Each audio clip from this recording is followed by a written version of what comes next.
Hey guys, I'm Tom at the Tech Chap, and I want to share with you 10 of my top tips and tricks for the new Huawei P20 and P20 Pro, so if you've just bought one, you can get the most out of it. Let's start with a quick and easy one. Open up the Settings app and you'll see that the background is white, but you can actually change that to black if you enable the dark and interface modes under the battery settings.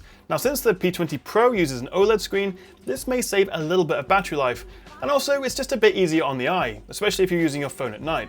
The P20 is a bit odd because it does have a physical home button, but by default it also has Android software keys for back, home and recently used apps. But that takes up a bit of space on your screen, and actually you can do everything through the home button. So if you jump into the Settings app, scroll down to System, and then click on System Navigation, you've got a few different options here. For me, I like the off-screen navigation button, which basically means you can do everything through the home button. A quick tap goes back, a slightly longer tap takes you to the home, and a swipe right brings up the recently used apps. As with all Android phones, you can take a screenshot by pressing the volume down and power button at the same time. You can also screen record by pressing the volume up and power button. But did you know on the P20 and P20 Pro, you can actually double tap your knuckle to take a screenshot? Or you can even trace with your knuckle a shape, a square, a circle around an object, and it'll take a screen grab of that particular area. And then you can adjust the size and shape of the screenshot and save it to your gallery. Pretty nifty.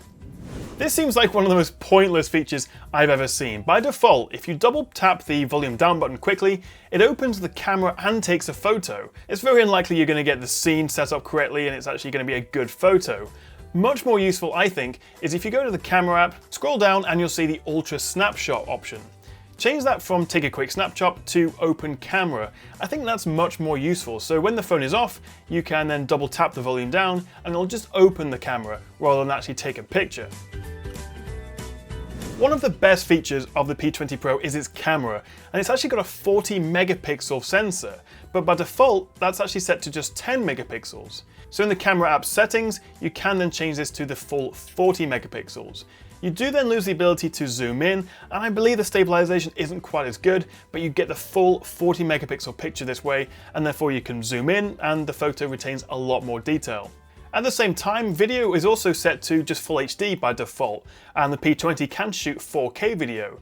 So again, you can go to the settings and change the video size to UHD 4K if you like. But do bear in mind that you do, at the moment at least, lose optical image stabilization this way, so although it looks more detailed, 4K footage is a lot more shaky. Sticking with the camera, and another big selling point of the phone is its ability to take great photos in low light. So as you can see, you can just take a standard photo like this. Switching to night mode actually gives you a 4-second long exposure, so there's a lot more time for light to come in the lens, and so you get a much brighter and more detailed photo. Just look at the difference here between the night mode on the left and the basic auto mode on the right.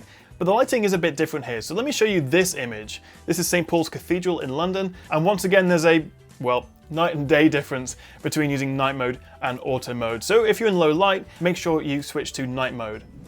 So the P20 Pro has a big 6.1 inch edge-to-edge screen. It looks beautiful, but I find by default the icons, the text, especially in apps like WhatsApp or Twitter or in the settings menu, are just a bit big. I feel like I want to see more on the screen at once.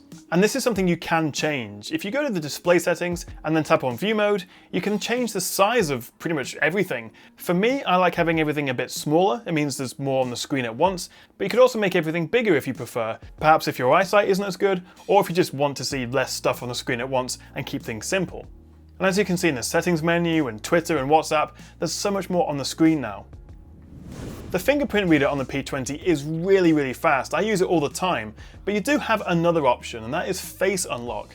If you go to Security and Privacy, and then tap on Face Unlock, enter your PIN, and then register your face, you can then, as it says on the tin, unlock the phone with your face. And I'm genuinely impressed how quick and effective this is. Tapping the power button to turn the screen on, it unlocks instantly. If I angle the phone away from my face and then turn it on, we're on the lock screen. Twist it towards me and it unlocks straight away. This is really fast. And actually it's quite handy to have both security options available. You can still unlock it with your fingerprint, but also you have that face unlock if you like. Pretty handy. I include this in all my tips and tricks videos for Android phones, and the P20 is no different. It has lots of animations when opening apps and swiping between screens, and I feel like we can make it a little bit faster. So if you go to System Settings and then About Phone, tap on the build number 7 times. I've already done this, but that'll unlock the developer options. Go back a page, tap on the dev options, and then scroll right down until you see window, transition, and animator duration scales. This is essentially how long the animations last. I reduce it to 0.5 times, but you can turn it off entirely if you like. And this just makes using your phone feel a little bit faster.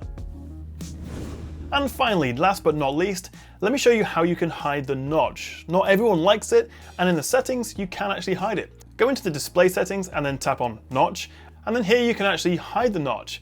That's basically a software solution that puts a black bar across the whole top, so you just get a full bezel. And thanks to the P20 Pro's OLED screen, the blacks are really deep, so you really can't tell between the physical notch and the software bezel.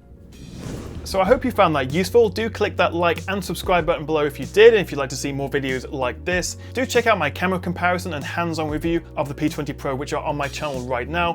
Thank you very much for watching, guys, and I'll see you next time right here on the Tech Chap.